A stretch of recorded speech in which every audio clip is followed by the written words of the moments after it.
ప్రభునందు ప్రియమైన దేవుని బిడ్డారా, ప్రభైన యేసు నామమున మీకు శుభములు. జీవగల దేవుని కృపావర్షం మీపై సమృద్ధిగా కురియునుగాక. ఈ దినం అనగా మార్చి నెల 23వ తారీఖు 2026 సోమవారం హోలీ ట్రినిటీ చర్చ్ మినిస్ట్రీస్ వారు అందించు అనుదినమన్న ఈ దిన మన ధ్యానాంశం సమాధాన వాక్యము. దేవుని వాక్యం చదువుకుందామండి. 2 కొరింథీయులకు రాసిన పత్రిక 5వ అధ్యాయం 18వ వచనం. దేవుడు మనలను క్రీస్తు ప్రభు ద్వారా తనతో సమాధానపరుచుకొని ఆ సమాధాన పరిచయను మాకు అనుగ్రహించాను. దేవుడు తన పరిశుద్ధ వాక్యమును దీవించునుగాక.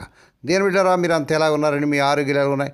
మీ కుటుంబంలో అందరూ బాగున్నారా? ప్రతిదినం కూడా ఉదయకాలం లేచిన వెంటనే కొంత సమయం ప్రార్థన చేసుకొని దేవుని వాక్యం చదువుకుంటున్నారా? ప్రతి ఉదయ సాయంకాలం మీ గృహాల్లో కుటుంబ ప్రార్థన ఉంటున్నాయా?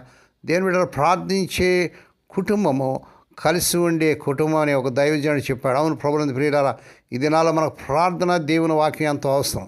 ఈ సమయంలో మనం చదివినటువంటి భాగంలో 2 కొరింథీ 5వ అధ్యాయం 18వ వచనంలో యేసు క్రీస్తు ప్రభు ద్వారా దేవుడు మానవాళిని తనతో సమాధానపరుచుకున్నాడని మరియు పాపాలను లెక్కించకుండా క్షమించాడని వ్రాయబడింది. ఈ వచనాలు దేవుడు మనల్ని రక్షించి ఆ సమాధానం యొక్క సువార్తను ఇతరులకు ప్రకటించే సమాధాన పరిచర్యను మనకు అప్పగించినాడని వివరిస్తుంది. దేవుని చొరవ, మన పాపాల వల్ల దేవునికి మనిషికి మధ్య ఏర్పడిన అగాధాన్ని క్రీస్తు ప్రభు యొక్క ఆ శిలువ బలియాగం ద్వారా దేవుడే తొలగించాడు. దేవుని స్తోత్రం. సమాధానం సయోధ్య. క్రీస్తు ప్రభులో దేవుడు ప్రపంచాన్ని తనతో రాజీపడేలా చేశాడు. ఎంత గొప్ప విశేషం అండి. పాపక్షమాపణ. ప్రజల అపరాధాల పాపాలను వారిపై మోపకుండా వాటిని క్రీస్తు ప్రభుపై మోపి క్షమించినట్లుగా చూస్తాం. మనం మోయవలసినటువంటి ఆ పాప భారం అంతా కూడా మన ప్రభు అయినటువంటి యేసు క్రీస్తుపై వేసి ఆయన భరించి మన పాపాలకు ప్రభువారు క్షమాపణ దయచేశాడు. ఎంత ప్రేమ, ఎంత కృప దేవునిదండి. అయితే మన బాధ్యత ఏంటంటే ఈ సమాధానం లేదా ఈ యొక్క సమాధానపరిచే ఈ శాంతికరమైన సందేశాన్ని సమాధానపరిచే పరిచర్యను మనకు అప్పగించాడు. అంటే మనం క్రీస్తు ప్రభుకు రాయిబలం అనమాట. ఈ 2 కొరింథీ 5వ అధ్యాయం 18-19 వచనాల్లో సువార్త మనం ప్రకటించడం, క్రీస్తు ప్రభు ద్వారా పాపక్షమాపణ మరియు దేవునితో సమాధాన పడటం అనే సందేశాన్ని ఇతరులకు మనం తెలియజేయాల్సిన బాధ్యత మన మీద ఉన్నట్లుగా చూస్తున్నాం.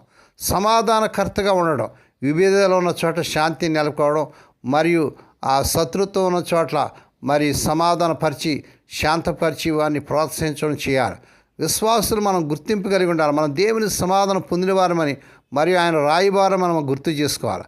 ఈ 2 కొరింథీ 5వ అధ్యాయం 18-19 వచనాలు సమాధానం మరి సత్సంబంధాలు, దేవునితో సత్సంబంధం కలిగి ఉండడం చూస్తున్నాం.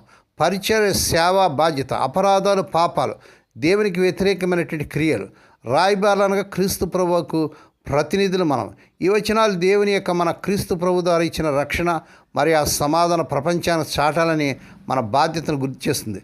దేవుని బిడ్డ, రక్షణ పొందిన నీవు, యేసు ప్రభుని నీ దేవునికి అంగీకరించిన నీవు ఈ సమాధాన సువార్త ఇతరులకు ప్రకటిస్తున్నావా? పశ్చిమ స్లోవేనియాలోని ఒక మారుమూల ప్రదేశంలో రహస్య వైద్య కేంద్రం మరి ప్రాంజా పార్టిసన్ హాస్పిటల్ 2వ ప్రపంచ యుద్ధంలో వేలాది మంది గాయపడిన సైనికులకు సహాయం చేసే సిబ్బందికి కేంద్రీకృతమైంది.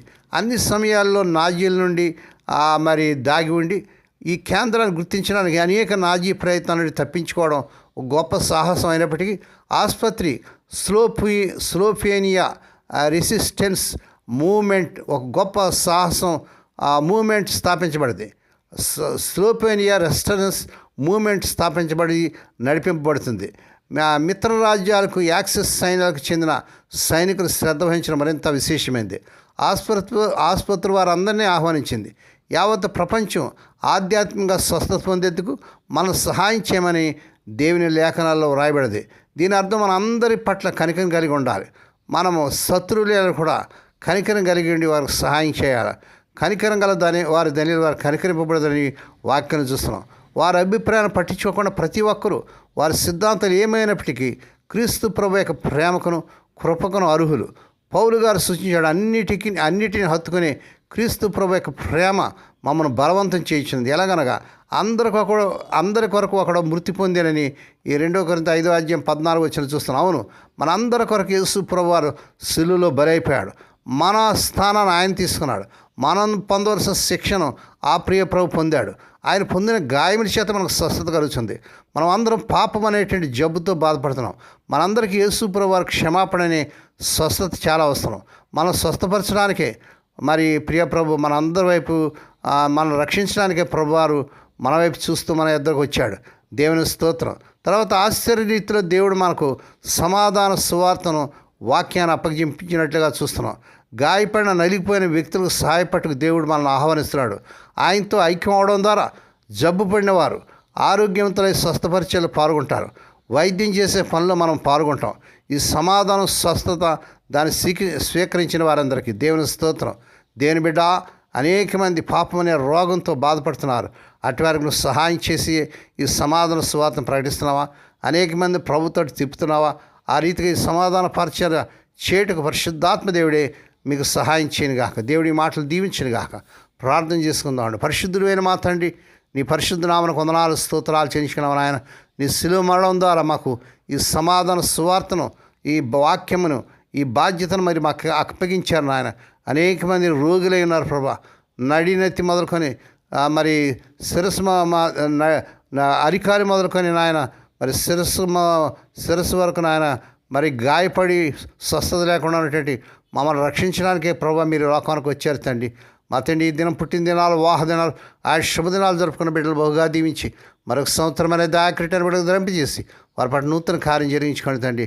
రోగులైన బిడ్డలపైన కార్యం చేయండి.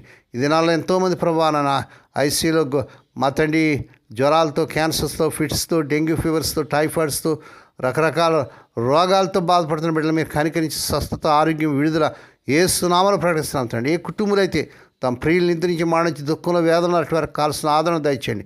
హోలీ ట్వంటీ చర్చ్ మినిస్ట్రీస్ ద్వారా జరిచిన పరిచయం అంతటిపై నీ దీవెనంచండి ప్రభు. మారుమూరు గ్రామంలో ఆ యొక్క మురికి వాళ్ళు పరిచయం చేస్తున్న దాస్తులను విధురాలను దిక్కులేని బిడ్డలు జ్ఞాపకం చేసుకున్న ప్రతి అవసరం తీర్చండి. మా దేశాన్ని, మా దేశ ప్రజలు, ప్రపంచ దేశాలను దీవించండి. ఈ దినమంతటాన్ని బిడ్డలు చుట్టూ మీరు రక్తం చేసి ప్రతి విధంగా కీడు నుంచి, దృష్టి నుంచి ప్రమాదాలు తప్పించి క్షేమకరమైన ప్రయాణాలు దయచేయమని సమస్త మహిమాఘనత మీకే చెల్లించుకుంటూ స్తుతిస్తూ కొనియాడుతూ యేసయ్య పరిశుద్ధ నామన స్తుతించి గణపరిచి వేడుకొని ప్రార్థిస్తున్నాం తండ్రి. ఆమేన్. మన ప్రభువైన యేసుక్రీస్తు వారి కృప, తండ్రి అయిన దేవుని ప్రేమ, పరిశుద్ధాత్మ దేవుని కనీను సహవాసము సదాకాలం తోడేండి నడిపించి బలపరచును గాక. ఆమేన్.